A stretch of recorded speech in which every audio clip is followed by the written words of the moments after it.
আসসালামু আলাইকুম। হ্যালো প্রিয় 2024 সালের এইচএসসি শিক্ষার্থী বন্ধুরা, কি অবস্থা? আর 2024 সালের নাই এইচএসসি পরীক্ষার্থীরা, সকল পরীক্ষার্থীর জন্য আজকের এই ভিডিওটা। তোমাদেরকে আমি বলেছিলাম বিলাসী গল্প থেকে মোস্ট কিছু ইম্পর্টেন্ট প্রশ্ন দেব, আর এই প্রশ্নগুলো পড়লে তোমার যথেষ্ট। ঠিক আছে?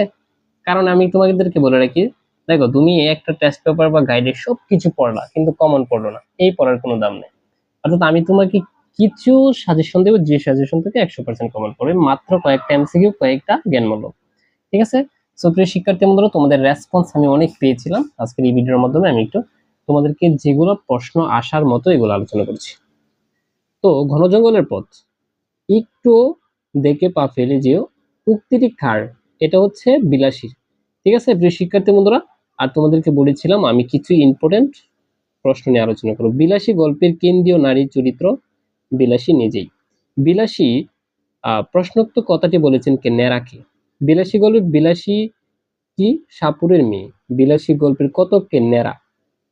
তো এই যে এটা হচ্ছে অসুস্থ মৃত্যুঞ্জয়কে দেখতে, আমি বলেছিলাম এটা পূর্বেই আমি বলেছি। এখানে এখানে এই যে এক নং দেখছো, গণজঙ্গলে পাড়ি দিয়ে নেড়া গিয়েছিল অসুস্থ মৃত্যুঞ্জয়কে দেখতে। আর এই গল্পের নায়ক আর নায়িকা কি? নায়ক হচ্ছে মৃত্যুঞ্জয় আর নায়িকা হচ্ছে বিলাসী। নায়ক ছিল ধনাঢ্য পরিবারের ছেলে আর এটা ছিল সাপুরের মেয়ে। মৃত্যুঞ্জয় কি? বিলাসীর স্বামী। মৃত্যুঞ্জয়ের নামে গ্রামে কুরোটনা, হুম, যেটা বলে কুরোটনা, তার খুড়া। ঠিক আছে?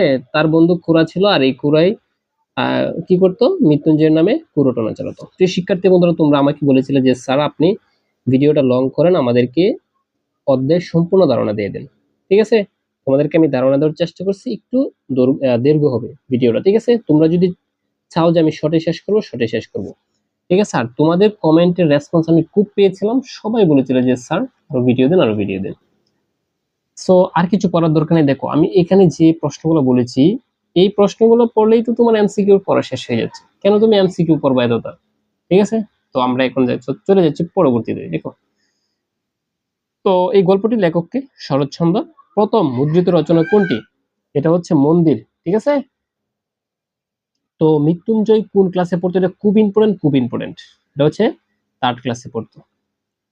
ঠিক আছে? তো গ্রামের মধ্যে মৃত্যুঞ্জয়ের ছিল এমনই সুনাম। সুনাম কথাটি কোন অর্থে ব্যবহৃত হয়েছে? এটা হচ্ছে দুর্নাম। মৃত্যুঞ্জয় যখন বিলাসীকে ভালোবেসে বিয়ে করেছে তখন পুরোটনা ছড়িয়েছে, এটা বলেছে। ঠিক আছে? সো আর কিছু পড়ার দরকার নেই তোমাদেরকে এই পৃষ্ঠা দেখে। আচ্ছা, তো এখানে দেখো, এই যে বিলাসী গল্পে কাকে গালিগালাজ করে দেশ দেশ উদ্ধারের কথা বলা হয়েছে? এটা হচ্ছে ইংরেজকে। উপরের আদালতে হুকুম বলতে কার নির্দেশ বোঝানো হয়েছে? এটা হচ্ছে স্রষ্টার। ঠিক আছে? সো প্রিয় শিক্ষার্থী বন্ধুরা, আমরা আরেকটু ইম্পর্টেন্টে চলে যাই। এগুলো একটু দেখে নিবা তোমরা, আমি একটু জুম করে দেখাচ্ছি তোমাদের। সো এই যে লেখকের সম্পর্কে একটু পড়বা। এখানে শরৎচন্দ্র চট্টোপাধ্যায়ের কি কি পড়বা? দেখো, শরৎচন্দ্র চট্টোপাধ্যায়ের জন্ম সালটা পড়বা, আর হচ্ছে তার মৃত্যু সালটা পড়বা। ঠিক আছে? আর তিনি ডিলেট উপাধি পাইছে 1936 সালে, এটা খুব ভালো করে পড়বা। আর কিছু পড়ার দরকার নেই লেখক থেকে। ঠিক আছে? কারণ দেখো, এই যে তোমরা কত অধ্যায় শেষ করেছো, লেখক থেকে পড়বা নাকি অন্য লেখকের জীবনী পড়বা, সব পড়বা, এটা কিন্তু তোমাদের জন্য অনেক বিশাল হয়ে যায়। আমি একদম শর্ট করে দিচ্ছি যে তোমাদের লেখক থেকে মাত্র যেগুলা বললাম এগুলো পড়লে তোমাদের চলবে। তো শিক্ষার্থী বন্ধুরা, আমি নিজেও 2016 সাল থেকে বেচ পড়ে, ঠিক আছে, এবং বর্তমানে প্রভাষকে আছি কলেজের দায়িত্বে। সো আমি জানি কোনগুলো তোমাদের দিতে পারে। সো তোমরা যদি চাও প্রতিনিয়ত সকল সাবজেক্টের এমসিকিউ আর সিকিউ সাজেশন পাওয়ার জন্য অবশ্যই তোমাদের রেসপন্স চাই। আচ্ছা, তো এখন আমরা আর কিছু এমসিকিউ দেখছি। সো প্রিয় শিক্ষার্থী বন্ধুরা, তো এখানে দেখো, চরিত্রহীন কে রচনা করেন? এটা হচ্ছে শরৎচন্দ্র চট্টোপাধ্যায়। ঠিক আছে? আচ্ছা, গৃহদাহ এটা কি লিখছে? ওই উপন্যাসটার রচয়িতা কে? শরৎচন্দ্র চট্টোপাধ্যায়। আচ্ছা, তো এখন আমরা কিছু প্রশ্নে চলে যাই। বিদ্যা অর্জন করতে ছেলেদের যাতায়াত করতে হয় কোথায়? 4 ক্রুশপথে। ঠিক আছে? মৃত্যুঞ্জয়ের জীবিকা নির্বাহের উপর, সরি, এখানে মৃত্যুঞ্জয়ের যে জীবিকা নির্বাহের প্রথম যে উপায় ছিল এটা কি? 20-25 বিঘার আম কাঁঠালের বাগান। মৃত্যুঞ্জয়কে সেবা করে যমের মুখ থেকে ফিরিয়ে এনেছে কে? সাপুড়ের কন্যা বিলাসী। মৃত্যুঞ্জয় অসুস্থ অবস্থায় অচৈতন্য হয়ে পড়েছিল 10-15 দিন। ঠিক আছে, এখান থেকে জাস্ট একটু দেখে নিবা। আর দেখো, নেরা স্কুলে যাতায়াতের পথ কত ক্রোশ দূরে?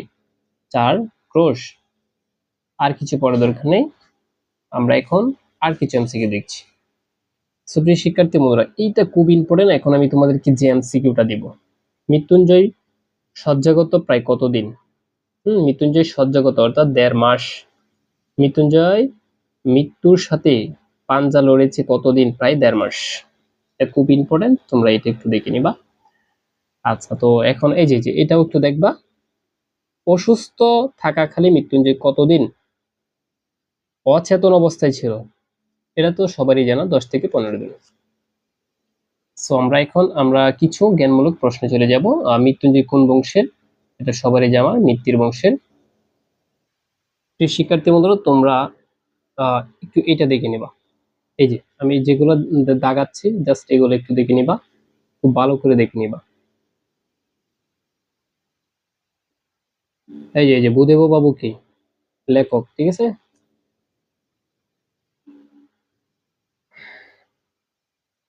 মনসা কিসের দেবী? কিসের দেবী? সাপের দেবী। সাইবেরিয়া কোন দেশের অন্তর্ভুক্ত? রাশিয়া। বিনাপানি কিসের দেবী? বিদ্যার দেবী, ঠিক আছে। শিক্ষার্থী বন্ধুরা, আমরা জ্ঞানমূলক প্রশ্নে এসেছি। আর জ্ঞানমূলক দেখো, অনেক জ্ঞানমূলক। এখন তোমার কি এত কিছু পড়তে হবে? না, তোমার এত কিছু পড়ার কোনো দরকার নেই। জাস্ট আমি যেগুলো বলবো তুমি এগুলো পড়লেই যথেষ্ট। এই যে দেখো, অনেক অনেক জ্ঞানমূলক, কিন্তু এগুলো পড়লে তোমার অনেক সময় যাবে। ঠিক আছে, তো আমি একটু দাগিয়ে দিচ্ছি, জাস্ট যেগুলো দাগাচ্ছি এগুলো দেখো। এই যে এখানে দেখো, 7 নং পড়বা। শ্রীকান্ত শরৎচন্দ্র কোন ধরনের রচনা? এটা উপন্যাস, সেটা পড়বা। তারপর 10 পড়বা, আর হচ্ছে 11 পড়বা, ঠিক আছে। আজ 15 আর 16 পড়বা। দেখো, আমি একটু দেখিয়ে নিচ্ছি, তোমরা একটু পড়ে নিবে এটা। আমি যেগুলো দিচ্ছি এর বাইরে একটা পড়াও তোমার পড়তে হবে না। যদি কমন না পড়ো তখন বলিও। 20 নং পড়বা, 21 নং পড়বা। কথা বলছো? এই যে মৃত্যুঞ্জয় কোন বংশের? 24 পড়বা, 25, 26 পড়বা।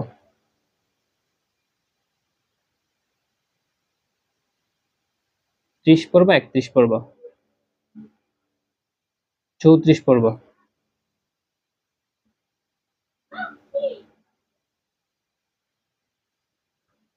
শেষ। এখন আমরা অপর পৃষ্ঠে চলে যাচ্ছি। 40 পড়বা, 44 পড়বা, 45 পড়বা, 46 পড়বা, 47 পড়বা, 49 পড়বা,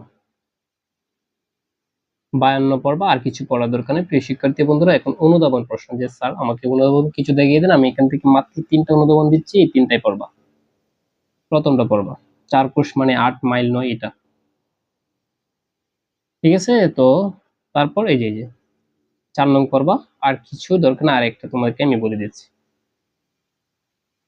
এই যে 6 নং পড়বা, ঠিক আছে। প্রিয় শিক্ষার্থী বন্ধুরা, যদি তোমরা এর পরবর্তীতে কোন গল্প থাকে, এর পরবর্তীতে গৃহ না, সরি, তোমাদেরকে অবশ্যই আমি পরবর্তী গল্পটা কোন গল্প চাও অবশ্যই তোমাদেরকে জানাবো।